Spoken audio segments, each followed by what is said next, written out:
mas eu vou falar hoje sobre um assunto que é responsabilidade humana versus soberania. São dois assuntos extremamente difíceis de entender.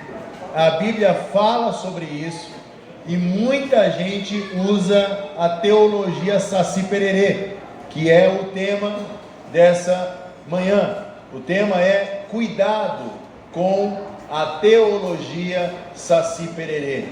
Muita gente tem receio ou medo quando nós falamos a palavra teologia, porque acha que essa ideia de teologia é só para pastores, é só para gente que quer ser ministro do Evangelho. Só que toda a pessoa que lê a Bíblia é um teólogo. Por isso que R.C. Sproul escreveu um livro chamado Somos Todos Teólogos, e esse é um livro que todo crente deveria ler. Somos todos teólogos. Por quê? Porque ele mostra que todo o cristão tem que ser um teólogo, não no sentido de canudo, mas no sentido de conhecimento das Escrituras. Então, todo cristão, toda pessoa que lê a Bíblia é um teólogo. Então, a importância de você conhecer um pouquinho de teologia. Por isso que nos pequenos grupos nós estamos abordando sobre doutrina de Deus, doutrina do Espírito Santo, doutrina do pecado, doutrina do homem. O que é isso? Teologia. Só que a pessoa, meu Deus, teologia, fica apavorado. Então hoje nós vamos falar sobre o cuidado que você precisa ter com a teologia Saci Pererê, e aí você vai entender o que é isso, ok? Então vamos lá. João capítulo 3, do verso 16 ao 21, diz assim: porque Deus amou tanto o mundo, que deu o seu Filho único, para que todo que nele crê não pereça, mas tenha a vida eterna. Deus enviou o seu Filho ao mundo, não para condenar o mundo, mas para salvá-lo por meio dele. Não há condenação alguma para quem crê nele, mas quem não crê nele já está condenado, por não crer no Filho único de Deus. E a condenação se baseia nisso: a luz de Deus veio ao mundo, mas as pessoas amaram mais a escuridão que a luz, porque seus atos eram maus. Quem pratica o mal odeia a luz e não se aproxima dela, pois teme que seus pecados sejam expostos. Mas quem pratica a verdade se aproxima da luz, para que outros vejam que ela faz a vontade de Deus. Vamos orar? Deus querido, obrigado pela tua palavra, obrigado pela vida de cada um que está aqui nessa manhã. Quis o Senhor que hoje não houvesse transmissão, quis o Senhor que essa palavra fosse para esses irmãos que estão aqui essa manhã, e eu intercedo para que a tua bênção, a tua graça, a tua misericórdia venha sobre nós, abrindo o nosso entendimento, trazendo compreensão das Escrituras e convertendo o nosso coração a ti cada vez mais, em nome de Jesus Cristo, amém. Talvez você seja da geração como a minha, que foi a geração do Sítio do Pica-Pau Amarelo. Lembro que via de manhã cedo, tinha o Sítio do Pica-Pau Amarelo, e dentro do Sítio do Pica-Pau Amarelo tinha um personagem chamado Saci Pererê. Saci Pererê foi um personagem criado por Monteiro Lobato. Ele era um negro, não sei se a gente pode falar mais negro ou preto, mas ele era uma pessoa de cor negra, e ele tinha uma perna só, ele usava uma touca vermelha, e aí então ele era extremamente travesso, ele fazia muitas travessuras, e o Saci Pererê então se expandiu, ele ficou muito conhecido por causa do seriado que tinha do Sítio Pica-Pau Amarelo, e então Monteiro Lobato criou esse personagem. Então perceba que a peculiaridade principal do Saci Pererê é que ele tem uma perna só. E o que é a teologia de uma perna só? A teologia de uma perna só é quando você dá ênfase a um aspecto só da Bíblia. Por exemplo, quem utiliza a teologia Saci Pererê vai dar ênfase ao amor de Deus e não fala da justiça e da ira de Deus.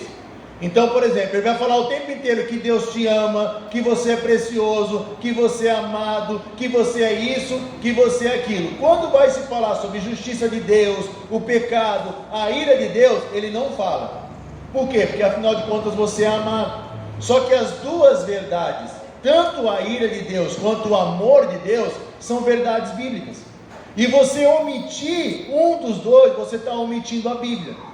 Então perceba que a Bíblia vai dizer que o salário do pecado é a morte, vai dizer que nós somos filhos da ira de Deus, vai dizer que todo mundo já está condenado, que aquele que não crê já está condenado. Então vai dizer o seguinte, que tem um problema aí. Porém também vai dizer, porque Deus amou o mundo, vai dizer que Deus nos ama, vai dizer que Ele é paciente conosco, vai dizer que Ele é misericordioso. Então perceba, existe duas pernas. Por exemplo, a Bíblia também fala que a responsabilidade humana e a soberania de Deus. O que é a responsabilidade humana? A Bíblia vai dizer que é tua responsabilidade crer, é tua responsabilidade orar, é tua responsabilidade pregar o Evangelho. Isso está na Bíblia. Porém, a Bíblia também vai dizer que se Deus não quiser, você não faz nada. A Bíblia vai dizer que Deus é soberano sobre tudo, que Ele tem o controle sobre tudo. E qual que é o problema disso? Quando você dá ênfase apenas a um aspecto, tá? Você está tendo a teologia saci. Vou dar um exemplo. A igreja que dá ênfase à responsabilidade humana, ela facilmente cai no legalismo. O que é o legalismo? É aquela coisa, você tem que determinar, você tem que decidir, porque quando você determina, Deus ouve, porque quando você faz é assim, e é assado, e se não aconteceu, é porque você não tem fé, e se não aconteceu, é porque você está com brecha espiritual, é porque tem alguma coisa na tua vida. Essa é a igreja que trabalha com a teologia saci pererê, ou seja, a responsabilidade é toda do homem. Qual que é o problema? Pessoas legalistas, pessoas com falta de misericórdia, pessoas que vão o tempo inteiro condenar e colocar o dedo na ferida dos outros. Porém, o inverso também é verdade. Aquelas pessoas que dão ênfase só à soberania de Deus, o que elas vão fazer? Elas vão para o liberalismo. O que é o liberalismo? Não, deixa quieto, Deus sabe todas as coisas, Deus sabe até quando eu vou pecar, então está tudo certo, gente. Imagina, Deus conhece meu coração, então está tudo ok, está tudo beleza. E nós vivemos hoje uma forte ênfase à teologia do liberalismo. O que é a teologia do liberalismo? Você faz se você tem vontade, você só faz se você tem vontade. Quer ver, eu estava lembrando essa semana, na reunião com líderes de pequeno grupo, Efésios capítulo 2, o capítulo 2 de Efésios todinho, ele vai falar do 1 ao 11 sobre a salvação, o que é a salvação, e do 11 ao 21, que ele nos plantou num corpo. Então perceba, a salvação tem dois aspectos. O primeiro, Deus muda o nosso interior, e o segundo, Deus nos coloca na família de Deus. Paulo vai dizer que nós éramos estrangeiros, nós éramos forasteiros, mas agora nós somos membros da família de Deus.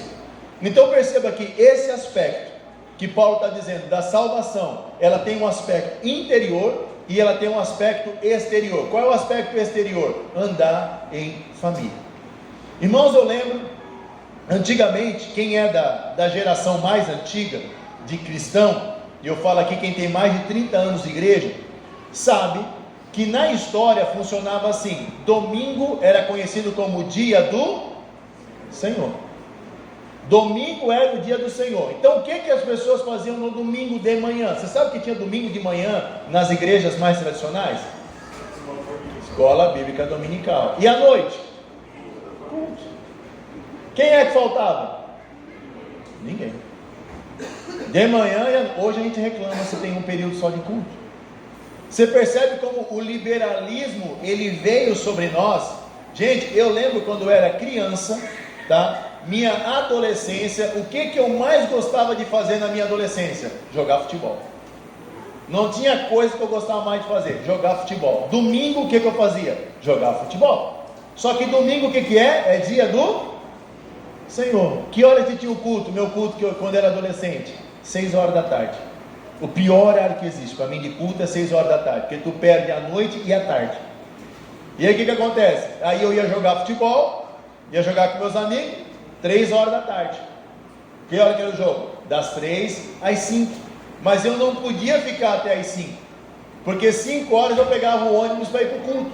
Então eu tinha que jogar das 3 às 4. Às 4 pegava minha bicicleta, corria, chegava em casa, tinha que se trocar 5 horas pronto para ir no culto. Por quê? Porque se eu não fosse no culto, o pau comia. Minha mãe me detonava, descia o cacete.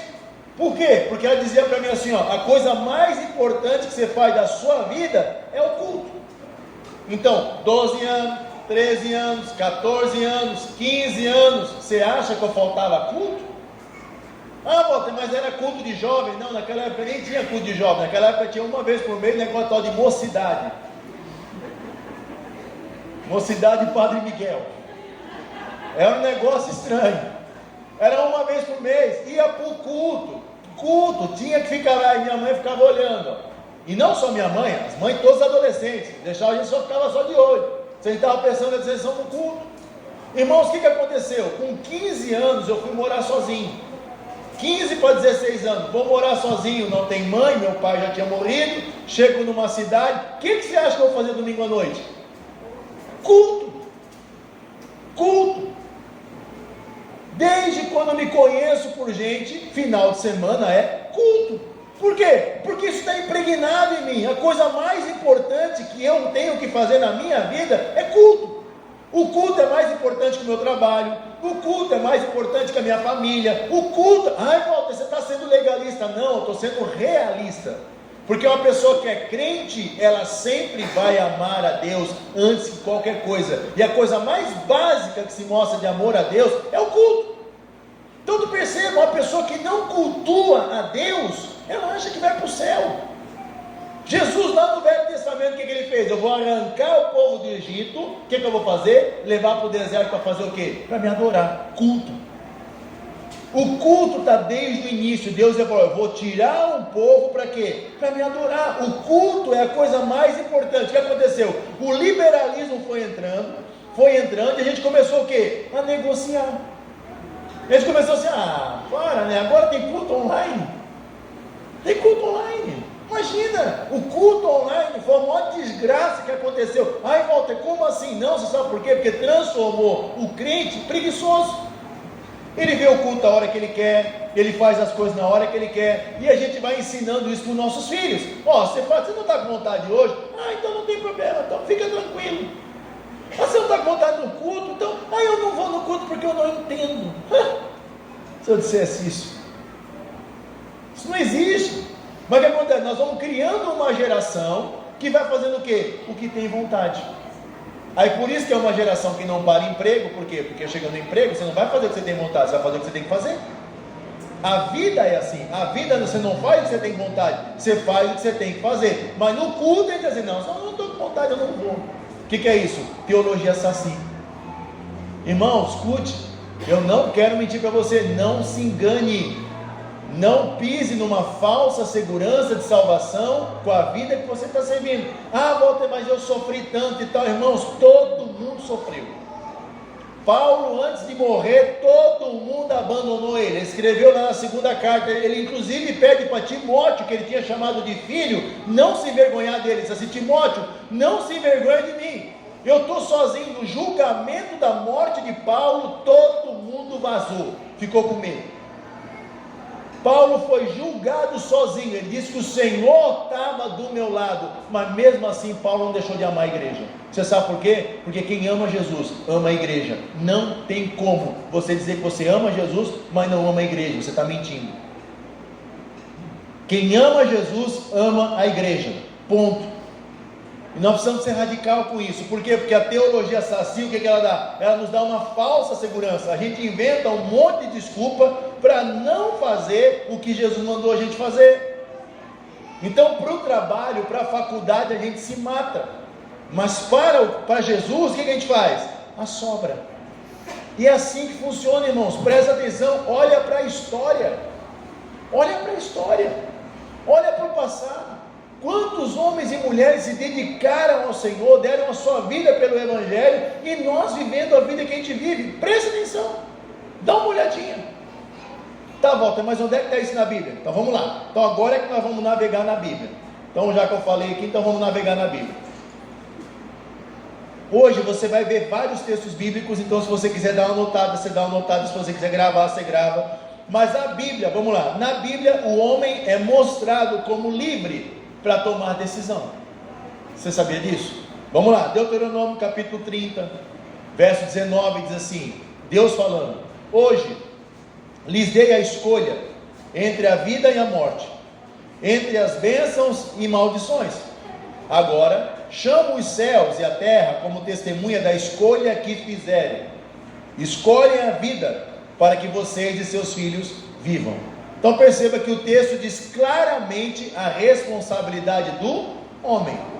Está aqui, estou dando para vocês vida e morte. Escolhe a vida, mas está com vocês vão fazer. Mateus 11, 28, texto bem claro: venham a mim todos vocês que estão cansados e sobrecarregados, e eu lhe darei descanso. Quem é a responsabilidade? Nós. Jesus está dizendo: venham a mim, venham vocês que estão cansados, venham vocês que estão sobrecarregados. É uma direção de Deus para o homem. Vem. O homem pode ter essa iniciativa. A Bíblia está dizendo isso. O que mais? João 3,16. Porque Deus amou o mundo de tal maneira que deu seu Filho unigênito, para que todo aquele que nele crê não pereça, mas tenha a vida eterna. Quem é que tem a vida eterna? Quem crê. Está aqui, quem crê. Quem é que crê? Sou eu, você. Então o texto está dizendo, é o homem que faz, é o homem que toma a iniciativa, é o homem que tem que fazer. Atos 16, 30, 31.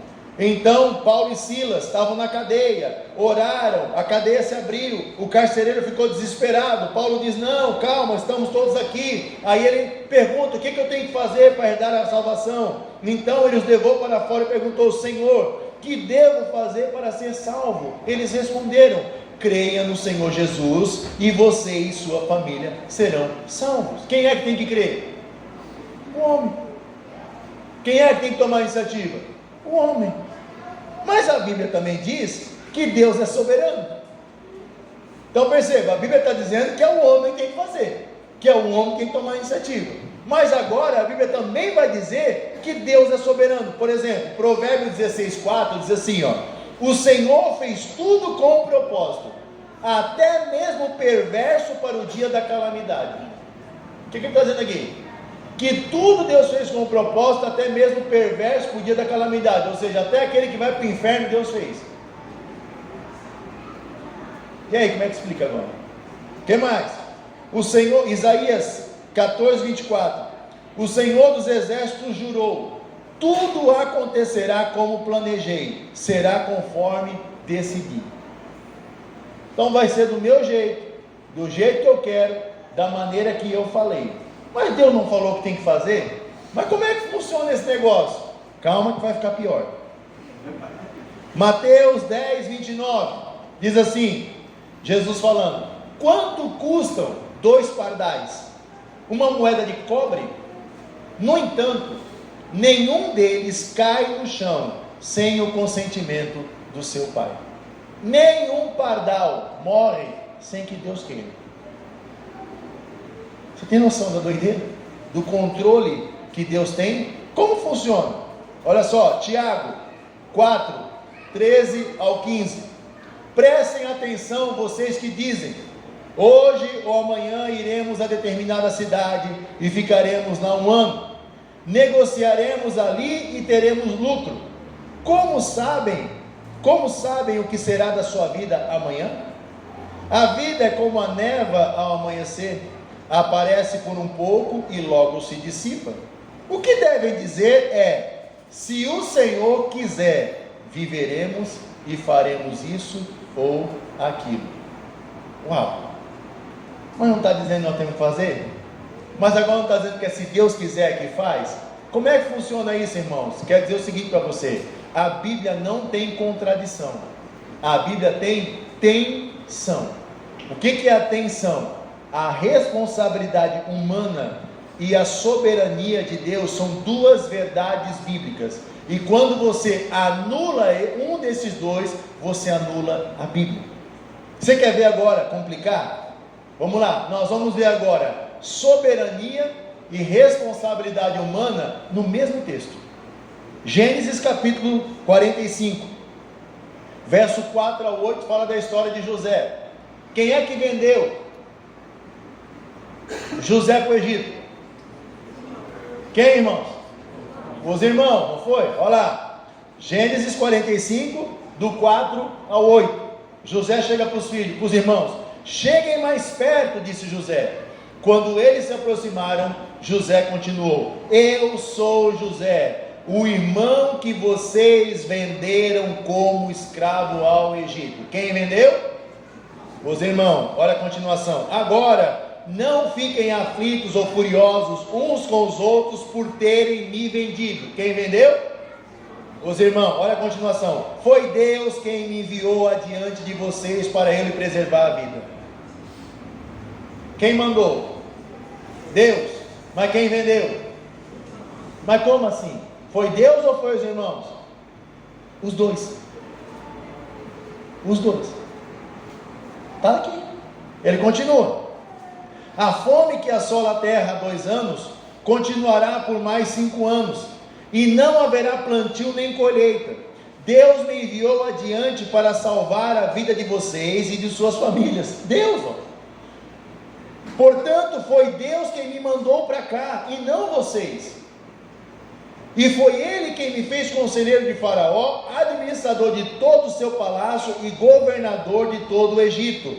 O Gênesis 50, 20 finaliza: vocês pretendiam me fazer o mal, os irmãos, mas Deus planejou tudo para o meu bem. Colocou-me nesse cargo para que eu pudesse salvar a vida de muitos. Então quem vendeu o José para o Egito? Os irmãos. Mas quem mandou José para o Egito? Deus. As duas verdades são verdades.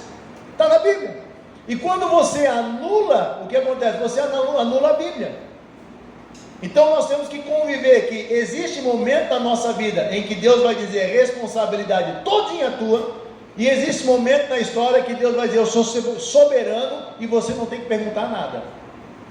Essas duas verdades são bíblicas. Vamos lá, tem mais, olha só esse texto aqui, Joel capítulo 2, verso 32, olha que texto legal: e todo aquele que invocar o nome do Senhor será salvo. Quem será salvo? Aquele que invocar o nome do Senhor. Responsabilidade nossa ou soberania? Nossa, é nossa. Todo aquele que invocar o nome do Senhor será salvo. Mas olha a continuação: pois conforme prometeu o Senhor, no monte Sião e em Jerusalém haverá livramento para os sobreviventes, para aqueles a quem o Senhor chamar. Como assim? Então quem é salvo? Quem invoca ou quem Deus chama? Os dois. Os dois. O ser humano invoca e Deus chama. Como que funciona isso? Vou explicar. Mateus capítulo 28, verso 19, olha o que aqui diz: portanto, vão e façam discípulos de todas as nações, batizando-os em nome do Pai, do Filho e do Espírito Santo. Quem tem que ir pregar o Evangelho? Nós. A ordem é para quem? Para nós. Agora olha Lucas capítulo 24, 45 ao 48. Olha o que diz. Então, Jesus falando sobre tudo que tinha que acontecer.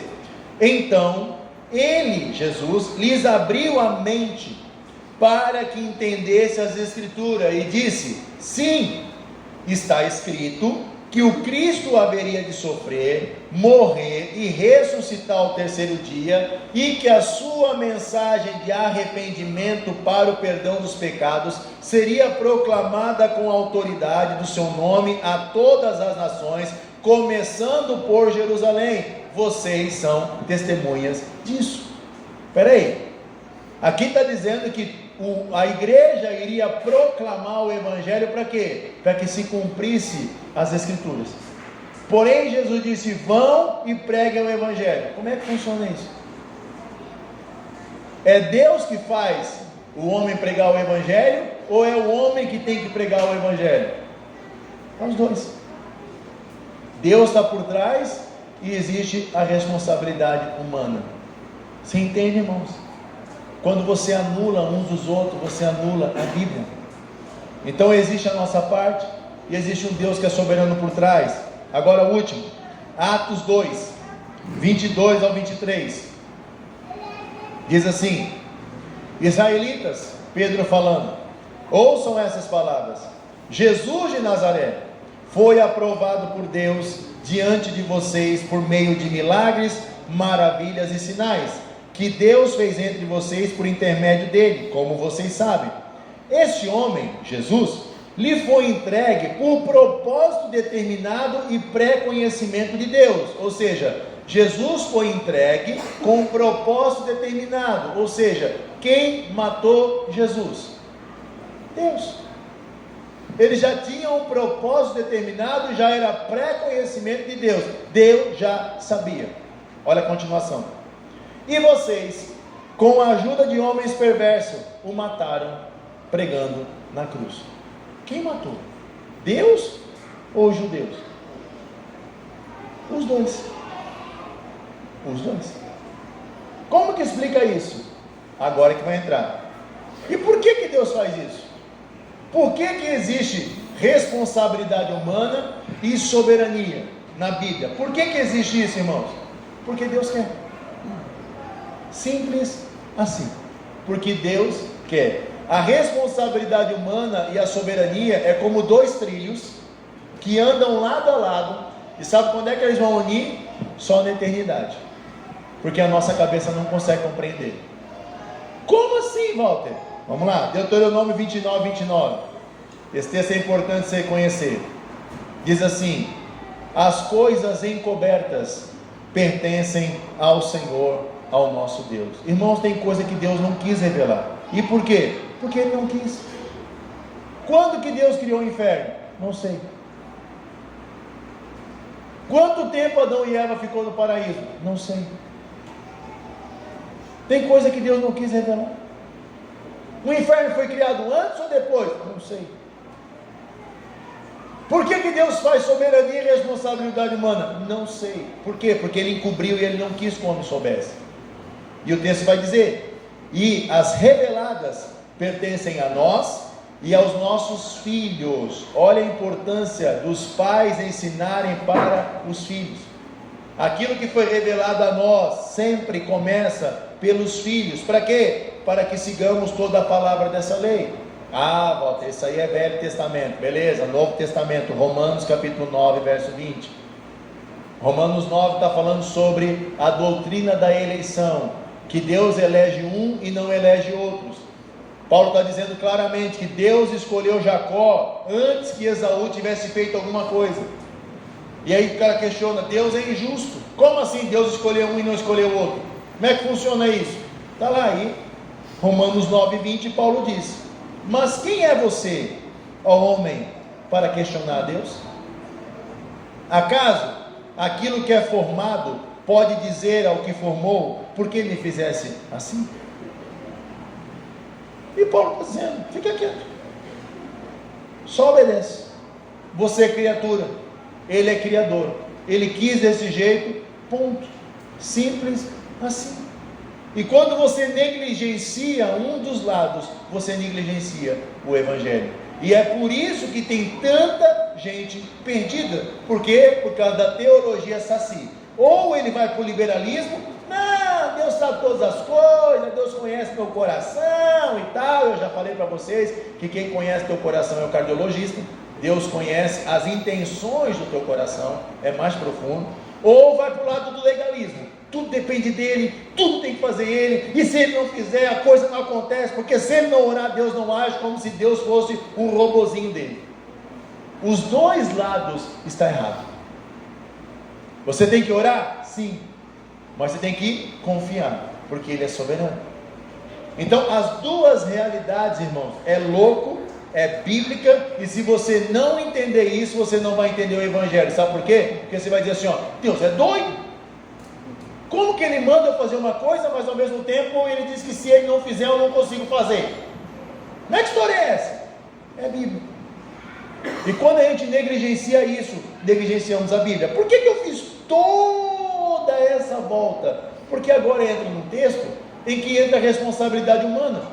Na semana passada, o que Jesus falou para Nicodemos? Ei, se você não nascer de novo, você não vai ver o reino dos céus. Como acontece acontece isso? O ser humano só tem capacidade de gerar vida humana, mas Deus tem capacidade de gerar vida espiritual. Então aí, como assim? Então vem de Deus? Deus é que salva? Deus é que faz tudo? Sim, mas agora olha o texto: porque Deus amou tanto o mundo, que deu o seu Filho unigênito, para que todo aquele que não pereça, para todo aquele que não crê, para que todo aquele que nele crer, não pereça, mas tenha vida eterna. Como assim? Primeira salvação é um negócio de Deus. Deus faz tudo. Agora ele vem e diz que aquele que crê vai ter vida eterna. Como é que funciona esse negócio? Está aqui, irmãos, a primeira tensão no Evangelho de João. Então uma coisa que eu quero só falar para vocês por curiosidade, tá? Existem fortíssimos indícios de que o versículo 16 ao versículo 21 de João não foi falado por Jesus. Isso aqui foi acréscimo de João. O texto já acabou lá, no 15, tá? Por quê? Porque primeiro, Jesus nunca usou a palavra Deus para falar do seu Pai. Segundo, ele não se intitula como Filho unigênito, ele sempre se intitulou como Filho do homem, tá? Mas o que isso muda? Não, porque é a palavra de Deus, entendeu? Então não muda nada, é só uma curiosidade. Então perceba que o texto está fazendo um paralelo com o quê? Com a serpente de bronze. Lembra na semana passada que eu falei sobre a serpente de bronze? Que o povo de Israel murmurou, reclamou, pecou contra Deus. O que Deus fez? Mandou cobra venenosa. As cobras começaram a morder o povo era mordido pela serpente. O que acontecia com eles? Morriam. Eles foram lá pedindo perdão, clamaram a Deus por Moisés. Moisés clamou a Deus, e Deus o que ele falou? Faz uma serpente de bronze, coloca no lugar alto, e a pessoa que for mordido pela cobra, se ela olhar para a serpente, ela vai ser curada. E aí eu expliquei que como o ser humano é extremamente idólatra, o que aconteceu com aquele negócio? Eles transformaram em ídolo, e mais de 100 anos depois, Ezequias teve que destruir aquela cobra. Por quê? Porque eles achavam que a magia estava na cobra e não na confiança em Deus. Mas perceba que há um paralelo. Qual é o paralelo? O paralelo qual era o problema do povo de Israel? As cobras venenosas. As cobras venenosas mordiam e poderia matar. O que tinha que fazer? Olhar para a serpente. Qual é o paralelo que ele faz hoje? Qual é o problema da humanidade? O pecado. O pecado mata. E o que o ser humano tem que fazer? Olhar para a cruz, Jesus. Esse é o paralelo que ele faz. E o que ele faz isso? Porque Deus tanto amou o mundo. Por que Deus tanto amou o mundo? Por que a ideia de Deus tanto amou o mundo? Porque no Velho Testamento Deus fez a serpente de bronze, por quê? Por causa do povo judeu. Só que no Novo Testamento, Deus revela o amor dele, o ápice do amor dele, por quê? Porque ele não faz uma serpente de bronze, ele envia o seu próprio filho para morrer não pelo povo judeu, mas para morrer por toda a humanidade. Esse é o tanto amor. O tanto amor está ligado à mesma graça e amor que Deus teve pelo povo de Israel, só que agora superabundou. Por quê? Porque ela não pega só o povo judeu, ela pega o povo blumenauense, o povo catarinense, o povo da Bolívia, o povo da Venezuela, o povo da China. Ela pega o mundo inteiro, que todo aquele que crê, todo aquele que olhar para Jesus e crer, tem a vida eterna. Esse é o amor de Deus. Essa é a ideia aqui do autor. A ideia do autor é, assim como ele fez no Velho Testamento uma serpente de bronze, onde as pessoas olhavam para a serpente e eram curadas, nós hoje temos a oportunidade de olhar para Jesus, não que ele está pregado na cruz, ele está vivo. Nós vamos falar semana que vem sobre isso, ele vive, né? Nós vamos dar uma parada no texto de João e vamos pregar 1 Coríntios 15, que é o texto mais teológico, mais poderoso sobre a ressurreição de Cristo. Você pode ler em casa, semana que vem vamos falar sobre isso. Mas voltando aqui, olhando para Jesus ressuscitado, todo aquele que crê no sacrifício dele, que crê nele, tem vida eterna. Essa é a ideia. Essa é a ideia. O amor de Deus, e por que ele fez isso? Porque o ser humano é bom? Não, porque ele é amor. Porque ele é bom. Ele não fez isso porque eu e você somos bons. Ele não fez isso porque eu e você somos queridos. Ele fez isso porque ele é bom. Deus é bom. A bondade está nele, não em nós. Então perceba que aqui, antes ele diz que aquele que é nascido de Deus, é de Deus. Porém agora ele vai dizer, aquele que crê não será condenado. Então perceba, soberania e responsabilidade humana. Você tem que crer. Você tem que crer. É sua responsabilidade. É o que o texto está dizendo. E se eu anular isso daqui, eu estou anulando a Bíblia. Você percebe, irmãos, como a gente tem que tomar cuidado na interpretação. Porém, o texto continua: Deus enviou o seu Filho ao mundo, não para condenar o mundo, mas para salvá-lo por meio dele. Achamos um grande problema aqui, irmãos, que tem um enorme problema. Sabe por quê? Pega a sua Bíblia e dá um pouquinho para frente, João 9,39. Olha só o que diz João 9,39. Então Jesus disse: eu vim a esse mundo para julgar. Como assim? Ele está dizendo que não veio ao mundo para julgar, mas agora está dizendo que veio para julgar. Tem treta aqui. Achamos um problema na Bíblia. Olha, eu não vim a esse mundo para julgar. Eu vim a esse mundo para julgar, para dar visão aos cegos e para fazer com que veem se tornem cegos. Como assim? Como assim? Ele não veio para condenar, mas aqui está dizendo que ele veio para julgar. Como é que história é essa? Então nós temos que entender o contexto. Você não pode ler versículo isolado. O contexto aqui, em que João está dizendo, afirmando, evangelista, porque Deus tanto amou o mundo que deu o seu Filho unigênito, ele está falando que a principal função de Jesus na terra não era condenar, mas era salvar. Porque ele veio com um propósito definido. Qual é o propósito? Morrer por mim e por você. Morrer na cruz do Calvário. Esse é o principal propósito. Então era disso que ele estava dizendo. Por quê, irmãos? Porque primeiro, Jesus não veio no mundo neutro. O mundo que Jesus veio já está condenado. Vocês vão entender aqui. Jesus não veio no mundo neutro para salvar uns e mandar outros para o inferno. Não, o mundo já estava condenado e Jesus veio para salvar seu povo. Quem é o seu povo? Os que creem ou aquele que ele escolhe? Os dois. Porque os que creem são aquele que ele escolhe. Você entendeu? Venham a mim, todos vocês são cansados e sobrecarregados, e eu vos darei descanso. Aquela história, né? Augusto Nicodemo explica isso bem legal. Que nós vamos chegar um dia no céu e o cara vai dizer assim: ó, eu que escolhi, né? Por quê? Porque tem uma plaquinha lá: venham a mim, todos vocês estão cansados e sobrecarregados. Ele entra, aí atrás na placa está escrito: ninguém viria a mim se o meu Pai não enviasse. É os dois. Você negar um dos dois, você está negando a Bíblia. Simples assim. Tá, volta, agora, mas ainda não ficou tão claro. Olha só esse texto 18 aqui, gente. Isso aqui você tem que anotar na sua vida, que tem um monte de gente que morre de medo do fim do mundo. Aí você tem que riscar isso bem grande na sua Bíblia. Olha o que diz ali, ó: quem nele crê, falando de Jesus, não é julgado. O que tem de crente morrendo de medo que vai chegar no céu e vai aparecer todos os podres dele no telão, irmão, isso é coisa da Marvel. Isso é coisa lá dos Vingadores, entendeu? Do multiverso. Os caras agora estão criando multiverso, um monte de coisa. Aí vai chegar lá o telão, todos os pecados vão ser colocados para expor. Aí o pastor bota aquele terrorismo na galera, a galera se borra toda e ai meu Deus do céu, irmão, isso é coisa da Marvel.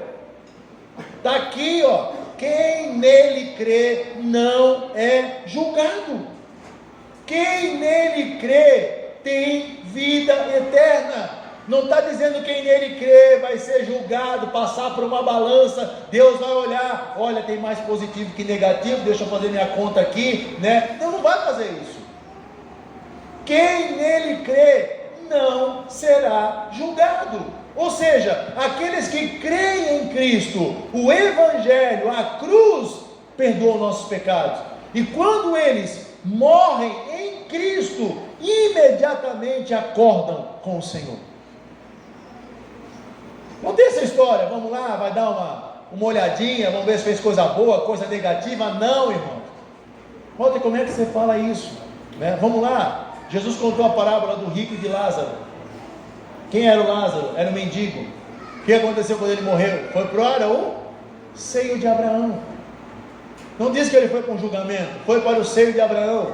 O ladrão que estava do lado de Jesus na cruz: Senhor, lembra-te de mim quando entrares no paraíso.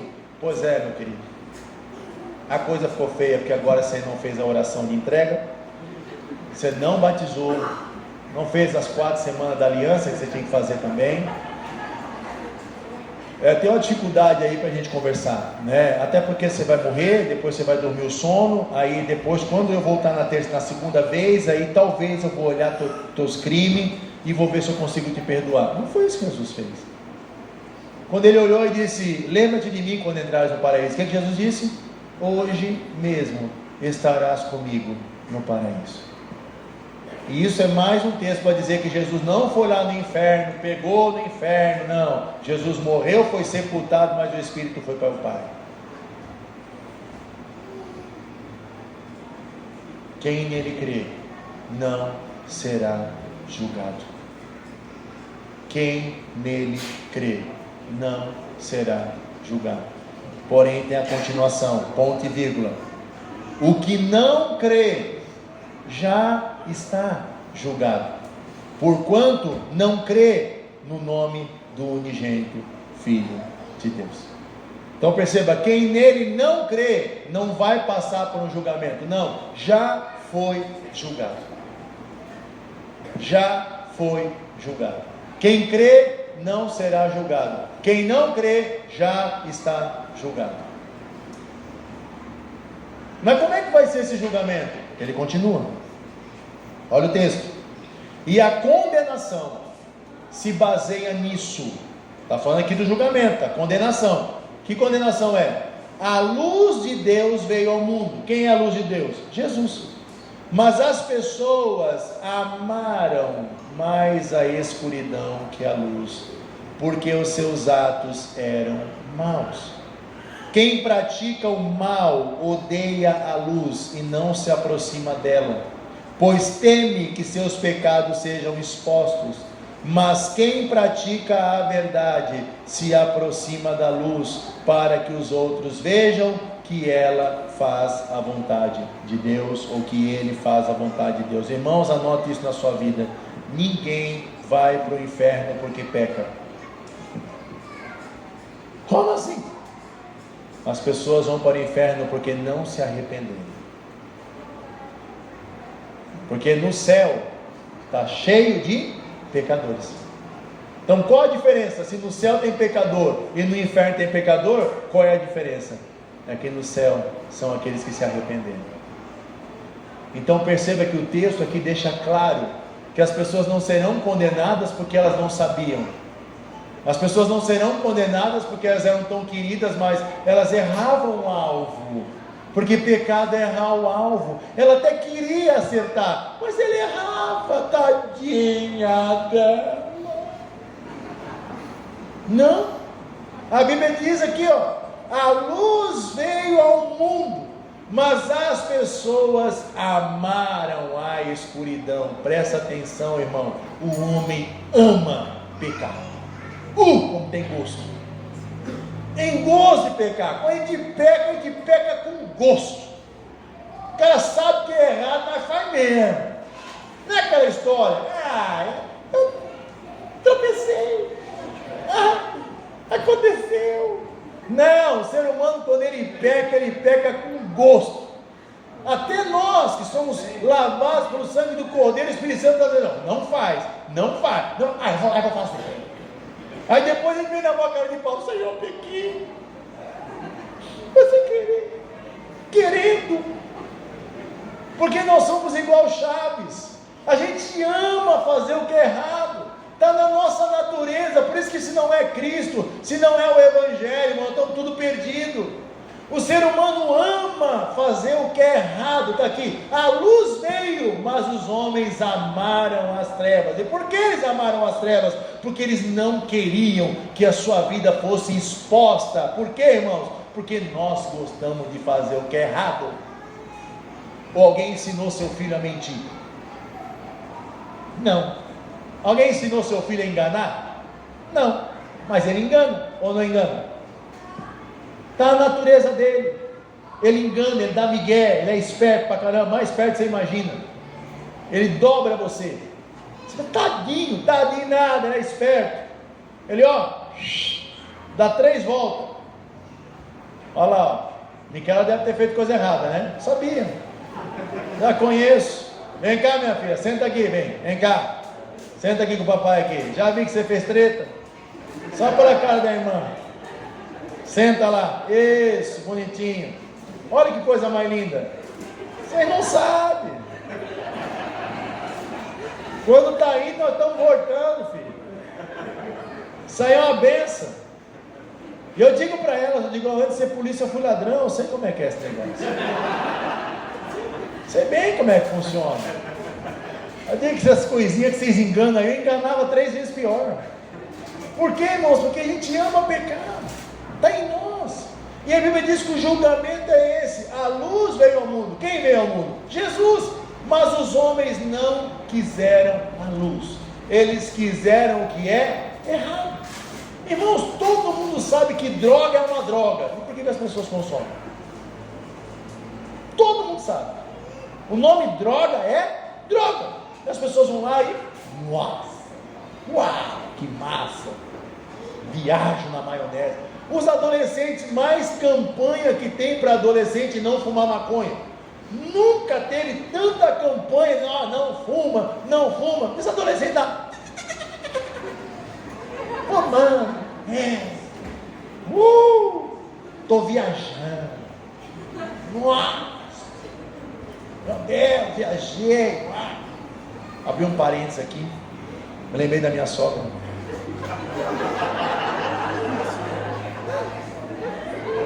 Minha sogra foi para Jamaica. Ela e o meu sogro, aniversário de casamento, chegaram na Jamaica. Sabe que lá na Jamaica tem maconha em tudo, né? E ela comeu um bolo de maconha. E ela não sabia que tinha maconha no bolo. E ela começa a olhar para o negócio e começa a rir. Ri. E o meu sogro, né? Olha assim. Tá rindo do quê? Ele disse, esse porco está falando comigo. Aí ele foi lá e comprou o porco. Tem lá em casa o porco que falava com ela. Que ela comeu um bolo de maconha. Fecha parênteses. Não lembrei da maconha. Mas você sabe que droga é uma droga. Por exemplo, mais do que... Eu fico de cara, né, com o mundo. O mundo sabe que para você não abortar é só usar camisinha. Tem um monte de coisa anticoncepcional, mas o ser humano quer abortar, ele quer matar mesmo. E não é essa história de, ai não, saúde pública. Não, hoje já tem leis que o pessoal quer aprovar a morte da criança até os 9 meses. O nome disso chama infanticídio. Mas o que chama? Não, isso é saúde pública. Está aqui, os homens amam as trevas, amam fazer o que é errado. O julgamento é esse. A luz veio ao mundo, mas os homens não quiseram a luz. Eles querem o quê? Fazer o que é errado. Por quê? Porque eles não querem expor a sua vida. Porque o que é a primeira coisa, irmãos? Presta atenção. O Evangelho é uma boa notícia, não é? A palavra Evangelho significa boas novas. Boas novas, boa notícia. Mas só tem boa notícia se tem uma notícia ruim. Não vai fazer sentido uma boa notícia quando só tem boa notícia. Gente, tem uma boa notícia para dar para você. Eu não preciso, nós estamos aqui no paraíso, está todo certo que é mais boa notícia. Não, a boa notícia é dentro de um contexto de desgraça. Qual é a desgraça? Vocês vão tudo para o inferno. E por que nós vamos para o inferno? Porque vocês amam fazer o que é errado. E por que a gente ama fazer o que é errado? Porque o coração de vocês é duro como uma pedra. E por que o nosso coração é duro como uma pedra? Porque vocês só querem fazer o que é contra a lei de Deus. Meu Deus, então quem poderá nos ajudar? Não é o Chapolin. É Jesus. Eu tenho uma boa notícia. Vocês estão tudo condenados, mas eu vim para morrer por vocês. O preço que vocês não conseguem pagar por causa do pecado de vocês, eu vou pagar na cruz. Jesus fez isso. Esse é o Evangelho. Essa é a graça, o presente que Deus deu a nós. Por isso que um crente, ele não faz nada porque ele quer receber algo em troca. Quem faz isso são as outras religiões. As outras religiões fazem isso. Por exemplo, espírita, né? Você diz assim, nossa, espírita, os caras são muito queridos, eles fazem muita coisa boa. Você sabe por que eles fazem coisa boa? Porque eles querem se reencarnar melhor, porque eles querem ser pessoas melhores. Então o que está por trás disso? Eu dou porque eu quero ser. Então o que está por trás? Egoísmo. O Evangelho da graça, entendeu? Porque quando a pessoa não entende o Evangelho da graça, o que ela faz? Ela dá o dízimo, por quê? Porque ela tem medo do devorador. Ela dá o dízimo por quê? Porque ela quer que a janela abra. A janela do céu vai saber sobre a vida dela. Qual é o nome disso? Egoísmo. Como é que funciona o Evangelho da graça de Deus? O Evangelho da graça de Deus é o seguinte: eu faço porque eu já recebi. Eu vou ao culto não porque eu quero a bênção, eu vou ao culto porque eu já fui abençoado. Eu sou generoso não porque eu quero que Deus seja generoso comigo, eu sou generoso porque eu já fui abençoado com a generosidade dele. Eu leio a Bíblia não porque eu tenho medo de ir para o inferno, eu leio a Bíblia porque eu fui alcançado pelo amor dele, e eu o amo porque o Espírito dele está em mim, e eu amo conhecê-lo cada vez mais. Não é eu quero ganhar algo em troca, é gratidão. A igreja sempre foi pautada pela gratidão, e não por colocar Jesus na parede e dizer: Jesus, se tu não fizer, eu te deixo de segui-lo. E Jesus disse: vaza. Porque Deus é quem determina, não é o homem. Deus não é determinado por ninguém, Ele determina todas as coisas. E disse Deus: haja luz, e houve luz. Deus não é o mágico da lâmpada. Deus é o Criador Todo-Poderoso do céu e da terra. Então cuidado com a teologia saci na tua vida. Cuidado para não ir do legalismo para o liberalismo. Não, Deus sabe todas as coisas. Deus sabe como é que eu estou. Hoje eu estou cansado, trabalhei a semana inteira. E por que você não falta o seu trabalho? Por que você falta culto e não falta trabalho? Ah, porque se eu ficar no trabalho, né? Imagina, né? Eu não vou receber. Pois é. Não só de pão viverá o homem, mas de toda a palavra que sai da boca dele. Por que você falta culto e não falta trabalho?